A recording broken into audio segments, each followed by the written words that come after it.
Bab 4315. Bir perkuat tubuh. Iblis Fu mengeluh, tapi sekarang dia benar-benar melepaskan kekhawatirannya. Rico Long menunggu yang lain diam, yang jelas merupakan pertanda terbaik. Itu menunjukkan bahwa lawan tidak menjatuhkan Eric Kin, tetapi berpisah dan tidak menemukan arah dan hanya bisa duduk di pulau terpencil dan memikirkan jalan.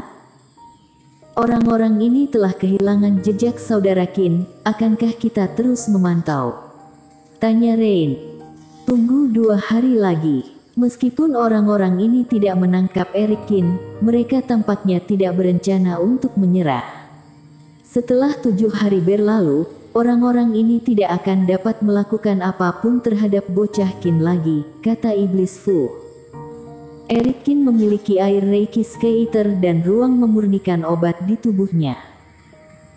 Selama tidak ada seberkas cahaya yang mengganggu di atas kepala, Rico Long dan yang lainnya tidak mungkin menemukan Eric Kin di lautan luas ini.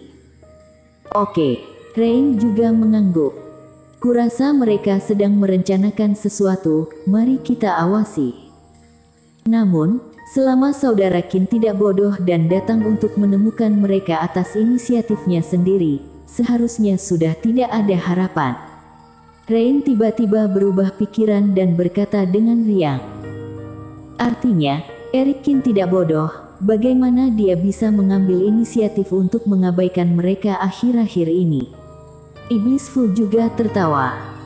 Di sisi lain, tetuamu sudah selesai membicarakan segalanya dengan Kenny Gu. Gadis suci Gu, kamu sangat perhitungan, tapi sayangnya kamu bukan seorang kultivator dari kayu misterius. Tetuamu menatap Kenny Gu dalam-dalam dan berkata, rencana Kenny Gu mungkin tidak begitu bagus dan rumit, tetapi dapat membangkitkan minat Eric Kin, mengelabui dia dan dia dapat menemukan cara untuk mengelabui persumpahan darah leluhur untuk membunuh Eric Kin, itu sudah cukup. Dari jalan ke kesederhanaan, kembali ke dasar. Pengaturan apapun, selama bisa efektif pada akhirnya, adalah strategi yang berhasil. Senior terlalu memujiku, tapi senior bukan ahli memurnikan obat, kan? Kata Kenny Gu. Aku ini tidak hanya tidak menyukai memurnikan obat, tetapi juga formasi biasa, jadi jangan khawatir tentang serangan balik hati kebajikan. Tetuamu mencibir. Eric Kin menyatakan secara belak-belakan sebelumnya bahwa dia tidak percaya pada sumpah tetuamu dan lainnya, tetapi kenyataannya memang demikian dan kekuatan pengikat sumpah pada kultivator itu benar-benar tidak tinggi. Tindak lanjut mungkin memerlukan kerjasama dari para tetua. Tidak masalah, gadis suci Gu juga untuk kepentingan bersama ketiga pihak dan aku juga harus melakukan sesuatu. Segera, malam telah tiba. Di pulau tempat Rico Long dan yang lainnya berada, aroma khusus perlahan-lahan tercium. Bau aneh itu datang lagi. Bau ini tidak sedap dan tidak tercampur dengan zat yang menyebabkan fluktuasi Reiki dan menghilang dengan sangat cepat. Setelah beberapa saat, Rain yang bersembunyi di pulau terdekat juga mencium baunya. Tadi malam, mereka menyentuh sisi ini dan aku juga mencium bau ini saat ini. Bocah Rain, bisakah kamu mencium apa itu? Kata Iblis Fu. Apakah mereka menemukan kita? Tidak, aku mempelajari bau ini tadi malam dan itu tidak berpengaruh pada kultivator, juga tidak dapat memicu fluktuasi Reiki. Setidaknya begitulah keadaan kita, kata Rain dengan serius. Kecuali formasi yang dia tidak bisa, Rain adalah talenta jenius di aspek lain. Hal yang sama berlaku untuk master obat. Aneh, siapa yang bosan dan menyalakan benda semacam ini? Baunya sangat kuat di sini dan pasti lebih buruk lagi di pulau ini, kata Iblis Fu. Kecuali ada yang meracuninya, baunya kuat di sana, mungkin ada beberapa perubahan yang aku tidak tahu, kata Rain sambil tersenyum santai.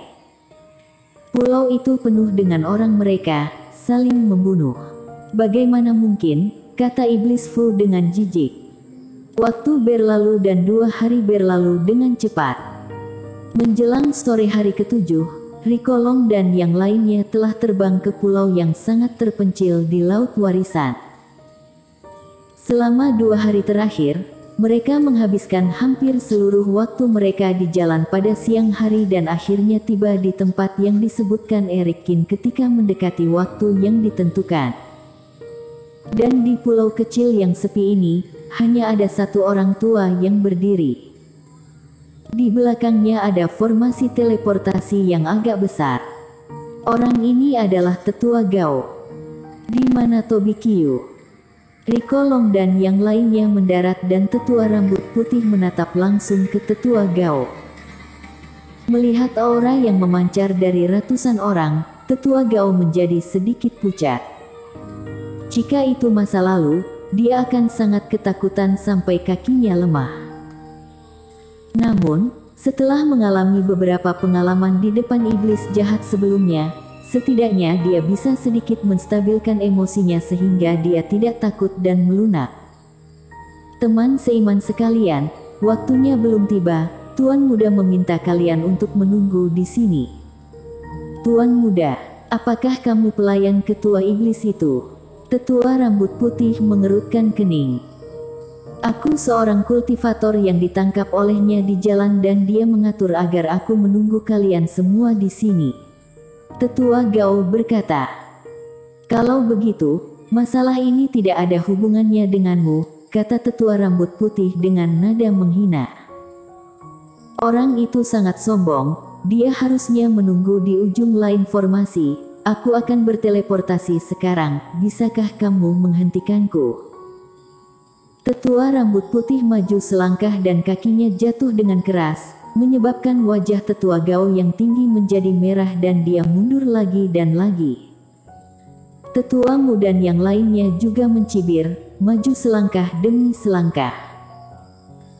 Teman seiman, kata Tuan Muda, aku tidak bisa menghentikan semua orang, tetapi jika ada yang menggunakan formasi teleportasi sebelum dupanya padam, konsekuensinya akan menjadi risiko mereka sendiri. Tetua Gao tidak menghalangi lagi, dia hanya mundur ke belakang formasi dan menurut apa yang dikatakan Eric Kin, dia berkata dengan berani. Dengan risiko kita sendiri, apakah kamu sedang mencoba membuatku takut? Tetua Rambut Putih langsung menyambar Tetua Gao dan mengangkatnya.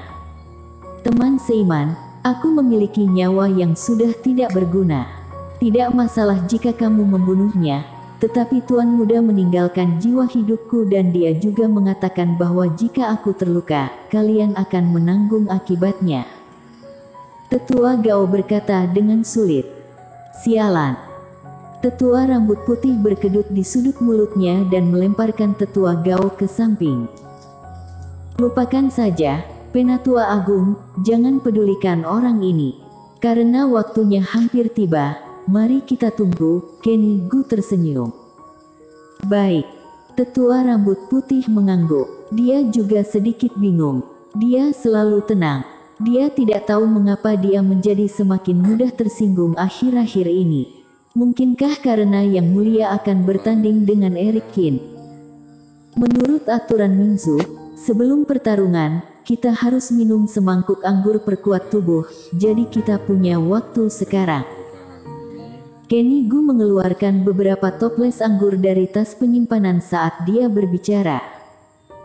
Setelah melepas segel lumpur, aura bir spiritual memenuhi udara. Kaya dan panas, dengan udara menggoda yang menarik cacing anggur. Anggur yang enak. Ekspresi para kultivator klan naga sisik tiba-tiba bergerak. Seperti yang dikatakan sebelumnya, kultivator biasa di daratan Joushu suka minum teh spiritual, tetapi klan iblis suka minum alkohol. Karena kebiasaan ini, Kaisar Iblis Kera bahkan mengolok-olok Eric Kin saat itu, mengejek kultivator biasa karena terlalu licik, takut minum arak dan anggur yang baik, karena takut mengatakan hal-hal tentang kebenaran. Dan klan naga sisik, sebagai salah satu cabang dari klan iblis, secara alami kecanduan alkohol juga. Tapi beberapa hari terakhir, para kultivator terlalu sibuk memburu Eric Kin sampai tidak ada niatan untuk minum sama sekali. Sekarang Kenny Gu mengeluarkan anggur spiritual bir dengan aroma yang begitu kaya, tampaknya sangat langka dan segera membuat beberapa kultivator yang konsentrasinya sedikit lebih lemah mau tidak mau menjilat bibir dan menelan dengan liar. Namun, meski anggur ada di depan, tidak ada yang bergerak. Karena arak ini bukan milik klan naga sisik dan tidak ada satupun orang yang hadir adalah anak kecil dan bahkan sekutu, mereka juga tidak berani meminum bir spiritual pil dewa milik orang luar. Bersambung.